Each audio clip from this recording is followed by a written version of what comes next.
আসসালামু আলাইকুম। আমি হেমায়ত হাওলাদার। আমি কিছু কথা বলতে চাই। আমরা তিনজন জমি ব্যবসা করি। আমরা নগদ টাকা জমি কিনি না, সুকণ্ঠ নিষ্কণ্ঠ জমি কিনি, বিক্রয় করি। এদের ভিতর এই আলিম একটা লোক, উনি থাকে এই 0 থাকে, আড্ডা আছে, তার এই বিশ্বের আড্ডা আছে, এ দুর্নীতি বা সব এ ভূমিদস্য হয়ে এই 2-4টা মামলা আছে আর নামে। মার্ডার কেসের আসামি আছে 25 নম্বর। আমাকে হুমকি দেয়, তোকেও মার্ডার করতে কোনো ব্যাপারই না।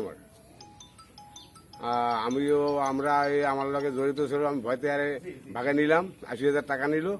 80,000 টাকা নেওয়ার পরে আমি টাকা দিতে যাই, আমার হুমকি দিচ্ছে তারা যে আমি একটা মার্ডার করতে 2-4টা মার্ডার করার কোনো ব্যাপারই না আমার দ্বারে, এগুলো করছে। তারপর আমাকে নামে 2 নম্বর কাছে যে আমার ভূমি দৃশ্য, এই দৃশ্য, ওই দৃশ্য, আমার নিষ্কণ্ঠ জমি বিক্রি করি আমরা। হুমকি দিচ্ছে আলিম নামে এক লোক, আর 2-4 জন লগে আছে। আমরা চলাফেরা করতে আমাকে অসুবিধা খুব। আপনাদের আমরা জোরাত দিয়ে বলছি যে আমরা জানি সুস্থভাবে আমরা চলাফেরা করতে পারি, শান্তিভাবে যেন আমরা ব্যবসা বাণিজ্য করতে পারি। এটা আমাদের